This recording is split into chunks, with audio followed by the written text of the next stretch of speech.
আসসালামু আলাইকুম রহমতুল্লাহি ওবারাকাতু। আমার প্রিয় ভাইয়ারা আপুরা সবাই কেমন আছেন? আশা করি সবাই ভালো আছেন। আলহামদুলিল্লাহ, আল্লাহর অসীম রহমতে আমিও ভালো আছি। তো প্রতিদিনের মতো চলে আসলাম নতুন একটি ভিডিও। আর আজকে ভিডিওটা শুরু করলাম সকালবেলা। সকালের দৃশ্যটা কুয়াশায় তলানো, কুয়াশায় জায়গায় দেখা যাচ্ছে না।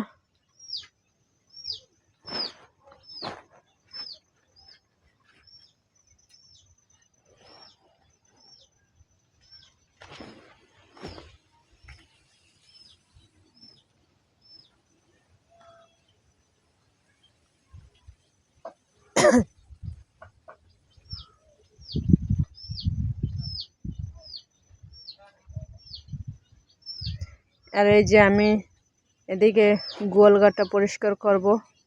পরিষ্কার বলতে এখানে ইট লাসবো, ইট লাসার পর যে সিমেন্ট বালি দিয়ে করব, হালকা পোজ দেব।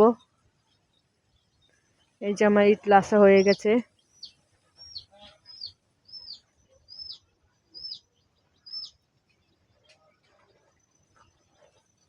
এগুলো সব আমি একা একাই করেছি।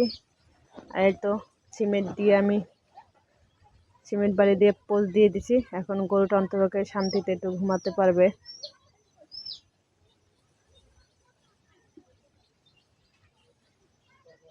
কিরম হলো বলবেন আপনারা।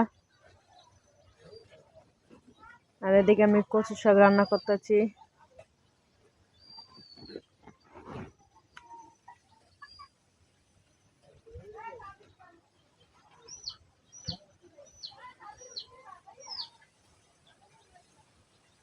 আর রান্না করব মুরগির মাংস।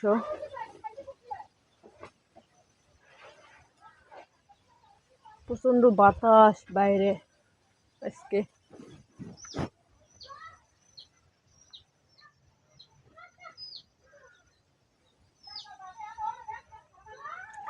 আর একদিকে আমি মাছ ভাজতেছি। এই ঠান্ডায় ছাগল কিভাবে বাই করবেন? জম্মের ঠান্ডা আজকে।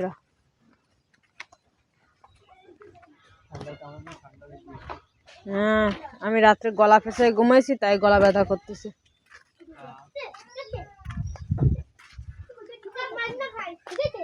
আর আমার ভিডিওটি যদি আপনাদের কাছে ভালো লাগে অবশ্যই একটা লাইক, কমেন্ট, শেয়ার ও সাবস্ক্রাইব করবেন। প্লিজ পাশে বেল আইকন ক্লিক করবেন, যাতে পরবর্তীতে ভিডিও আপলোড করলে আপনাদের কাছে পৌঁছে যায়।